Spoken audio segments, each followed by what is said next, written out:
After a stunning victory over the Hungarian king at the Battle of Mohi, the Mongols seemed unstoppable. But a year later, the great Khan Ogadai died. The Mongols pulled out of Europe and returned home. Over the next 20 years, two more great Khans ascended to the throne. Their conquests continued to expand the empire in the east. Then in 1260, the grandson of Genghis became the next great Khan. His name was Kublai Khan. He would rock the foundations of one of the medieval world's most advanced civilizations, China.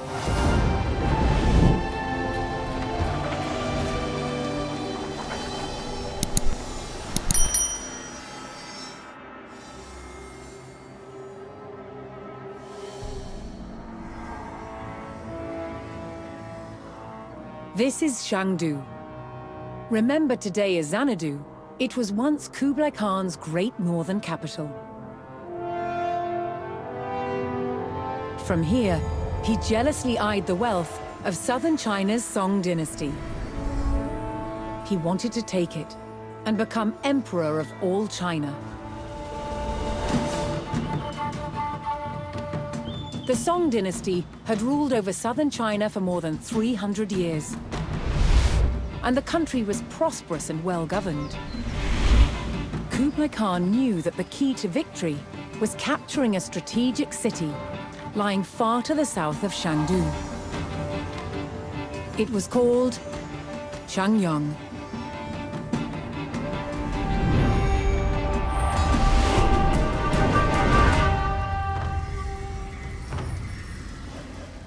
Xiangyang was the gateway to the south and the heart of the Song dynasty's power. Controlling the Han River, a critical access route to cities further along the Yangtze. Capturing Xiangyang was Kublai Khan's only hope of becoming emperor of all China. The Mongol horde had to take the city at all costs.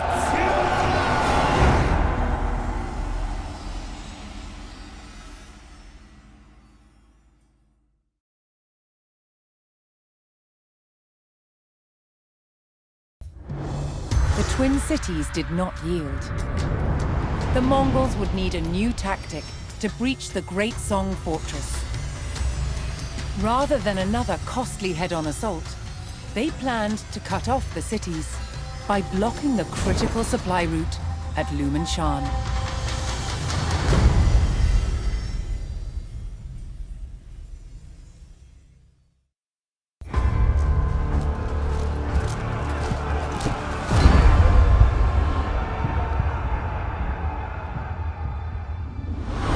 Heavy cavalry was an integral part of the Mongol army.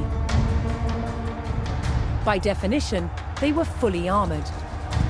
Heavy cavalrymen were troops who went into the thick of the fighting. Mongol heavy cavalry had steel helmets, but they also had this very distinctive form of armor here, known as lamina, made of steel, rawhide, and even leather. Now, in this example, you can see how the individual scales have been laced together, often with doe skin. Rows of lamellite, which in turn was then sewn into fabric or leather backing. Lamina armor is wonderfully robust. It's flexible, relatively lightweight, and easy to repair. The Mongol heavy cavalryman, in his characteristic lamellar armor, was the hammer in the Mongol war machine. All Mongols, both heavy and light cavalry, were capable horse archers. However, for the heavy cavalry, shock troops that rode into and smashed the enemy, the bow was of secondary importance. Their principal weapon of first contact was the lance. Using the momentum of the horse, the lance was mostly used point first to strike and pierce a foe. It could be used with great precision. Strikes with the point were effective, but the Mongol lance had an additional feature. Not only did you have the spearhead for running into and through the enemy, but you also had this hook to haul them from the saddle. It took considerable strength to pull a man from his horse. And doing so took him out of the fighting just as successfully as a head-on strike. In hand-to-hand combat, the Mongols used the sword to slice their way to victory. But they also had this, the great mace, which they used with two hands.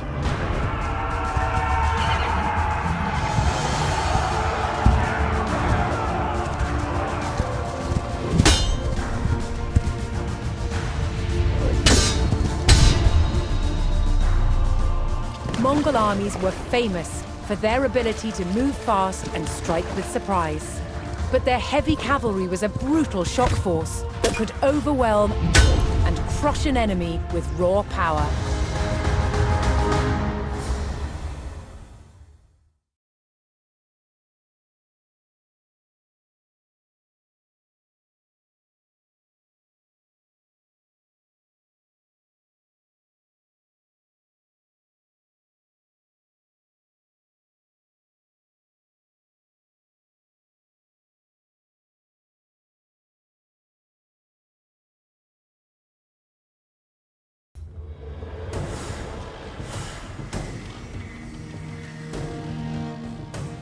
The Mongol army smashed through Xiangyang's defenses and captured the city.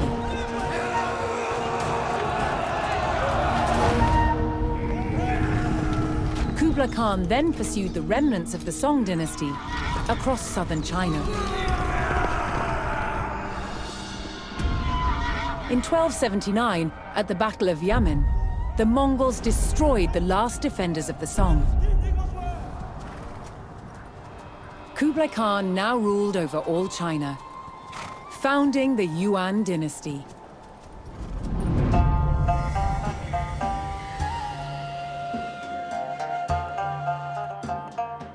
His royal court in Chengdu welcomed scholars, traders, and religious leaders. The Mongols demonstrated civility and religious tolerance, but also brutality and violence, typifying the contradictions within the Mongol Empire.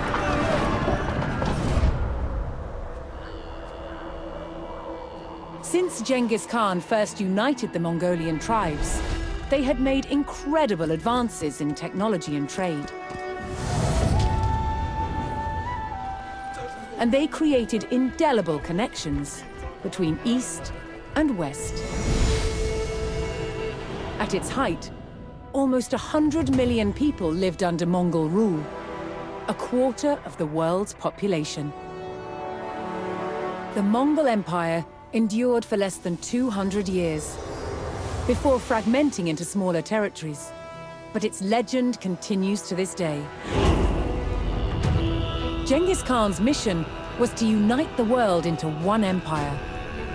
Yet he always returned to the Mongolian steppe, where the endless grasslands lay beneath the eternal sky. And from where he created one of the largest empires the world has ever known.